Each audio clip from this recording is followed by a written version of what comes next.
অপরাধীরা আইডেন্টিফাইড হয়েছে, তাদের বিচার প্রক্রিয়া শুরু হয়েছে, সেই জায়গায় যদি উনি সরকারকে সহায়তা করেন, অবশ্যই সেটা জনগণের সাথে আমাদের সামরিক বাহিনীর সম্পর্কটা আরো দৃঢ় করবে। কিছু কিছু জায়গায় আমি দেখছিলাম যে ওয়াকার পন্থী কিছু কিছু মানুষ বা ধরেন আওয়ামী লীগের কিছু কিছু যে অনলাইন অ্যাক্টিভিজম, সেখানে আমরা দেখছিলাম যে কেউ কেউ বলতে চাচ্ছেন যে এই যে পদক্ষেপ, এটা ভবিষ্যতে সিভিল এবং সামরিক যে রিলেশনশিপ সেটিকে নষ্ট করবে, সেটির উপরে প্রভাব রাখবে।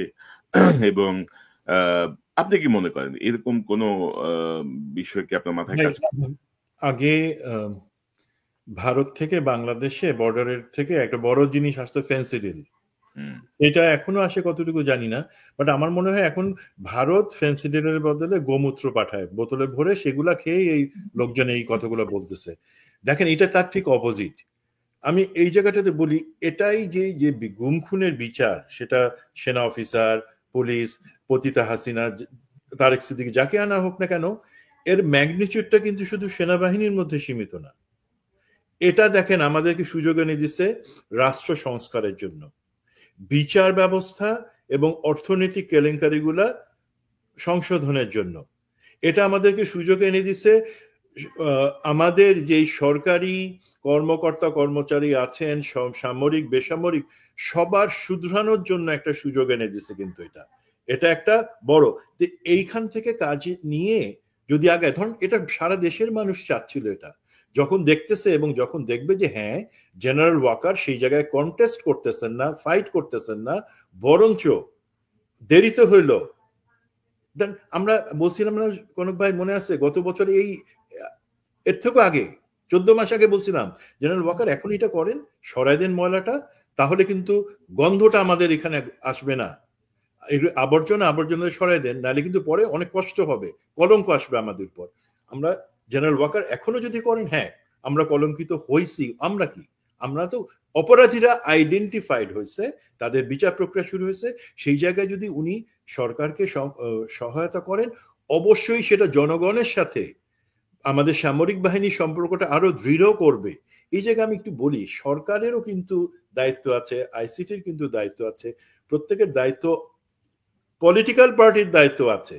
সবার কি, তার সবাইকে একটা জিনিস, সেনাবাহিনী, আমাদের প্রফেসর ইউনূস এবং তার টিম, পলিটিক্যাল পার্টিজ, জামাত, বিএনপি, তাদেরকে বলি একটা জিনিস আপনারা রিয়েলাইজ করেন, এই আপা আর কোনোদিন বাংলাদেশে আসবে না। আপার ওই ছাগলের দল, তারাও আর কোনোদিন বাংলাদেশে আসবে না, বিকজ তারা এই সম্পদের পাহাড় বাইরে করছে কিসের জন্য? এই জন্যই তো বাড়ি গাড়ি সমস্ত টাকা সব বাড়ি নিয়ে গেছে, কারণ তারা একবার পালাইলে আর ফেরত আসবে না। তারা আমাদের যেই চেহারা দেখছে এখন, তাদের সাহস হবে না। হ্যাঁ, কি হতে পারে, আমাদের পাশের ভারত আমাদেরকে ভালোবেসে সে অন্য কোনো ফর্মে, অন্য কোনো এলিমেন্টকে, এই যে জেনারেল বা যাদের কথা বলতেছি, শাহনাজ কারেক্টলি বলছে, এরা আইডেন্টিফাইড, বাট এদের যে ফলোয়ার্সরা আছে এখনো বিভিন্ন পজিশনে, কর্নেল, ব্রিগেডিয়ার জেনারেল, জেনারেল হয়ে, তাদেরকে দিয়ে কিছু একটা করার চিন্তা করতে পারে। সেই জায়গায় আমাদেরকে সতর্ক থাকতে হবে। বাট জেনারেল ওয়াকার এবং আর্মির লিডারশিপ যদি ঠিক রাস্তায় চলে, তারাও ভাত পাবে না, 2 দিন পরে আপনি পালায় চলে যাবে। এই একটা জায়গায় আমাদেরকে অবশ্যই বুঝতে হবে সবাইকে। এবং জেনারেল ওয়াকারকে বলি, জেনারেল ওয়াকার, আপনি তো হ্যাঁ লিডার হিসেবে আপনি চেষ্টা করছেন আপনার আন্ডার কমান্ডকে বাঁচানোর জন্য, সে অপরাধী হোক না অপরাধী হোক, আপনার ভুল লাইন ছিল, বাট আপনি কি একটা লেসন পাইছেন না? আপনি বিএনপির সাথে কথা বলেন নাই যখন এদের বিচার প্রক্রিয়ার জন্য ওয়ারেন্ট বাইর হতেছে? আপনি বলছেন। আপনি জামাতের আমিরের কাছে কথা বলছিলেন না? জামাত আমির আপনাকে কি বলছে? জামাত আমির আপনাকে বলছে না, আইনের প্রক্রিয়া আইনের মতন চলুক। বিএনপি আপনাকে কি বলছে? যে না, এই জায়গায় যেহেতু তারা আইডেন্টিফাইড, প্রমাণিত প্রাইমা ফেসি এভিডেন্সের মাধ্যমে আইসিটি তাদের অপরাধের প্রমাণ পাইছে, সুতরাং এখানে তারা কিছু করতে পারবে না। দেখেন, আপনার ওই পলিটিক্যাল পার্টি, পলিটিক্যাল মা বাপ বলে কিছু নাই। আপনি 1 বছর আগে যে কথা বলছিলেন যে অভিভাবক, সেই অভিভাবক আপনার দায়িত্ব নিবে না। আর্মিকে যদি সত্যি সম্মান দিতে চান, আর্মির ভিতরে সংস্কারটা করেন, এই দাগি অপরাধীদের ছেড়ে দেন, তা এমনি এমনি সম্মান বেড়ে যাবে। আর আরেকটা সুযোগ আসছে কনক ভাই, সেটা হচ্ছে কি, আমাদের সমস্ত এই ঘটনাটা, ইনফ্যাক্ট এইটা সুযোগে সমস্ত পলিটিক্যাল পার্টি তাদের বোঝা উচিত যে আগামীতে সরকার করে নির্বাচনে গিয়ে এবং সরকার টিকে রাখবার জন্য একটা জাতীয় ঐক্যমত্যের দরকার সবার মধ্যে আছে। এই মনির হায়দার টাইপের লোকজন যারা ঐক্যমতকে নষ্ট করার জন্য বিভিন্ন ধরনের ছলচাতুরি করতেছে, তাদের কথা শুনবেন না। আপনারা নিজেরা এখন নিজেরা এক হয়ে নির্বাচনটা সুষ্ঠুভাবে করেন, মারামারি না করে, এবং নির্বাচনের পরে একটা জাতীয় সরকার করবেন। দেখবেন ইনশাল্লাহ আমাদের সমস্ত সংস্কার, সেনাবাহিনী, রাষ্ট্র সবকিছুই ঠিক মতো আগাবে, আপনারাও ক্ষমতায় টিকবেন। নাইলে 3 মাস 90 দিন খেয়াল রাখেন, তারপর আপনারা দেখব যত বড় পার্টি হোক না কেন ক্ষমতায় টিকতে পারবেন না।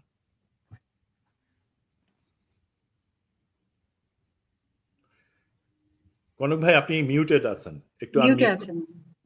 না, আমরা আশা করি যে ভবিষ্যতে যারা ক্ষমতায় যাবেন তারা ইতিমধ্যে জনগণের পালসটা তো বুঝে যাওয়ার কথা, এবং no sympathy for the killers, মানে কিলারদের প্রতি কোনো রকমের অনুকম্পা দেখানোর কোনো সুযোগ নাই। যারা মানবতা বিরোধী অপরাধের সঙ্গে যুক্ত, তিনি যত বড় জ্ঞানী হন বা যত বড় উচ্চবংশীয় হন, তাকে রক্ষা করার কোনো সুযোগ নাই।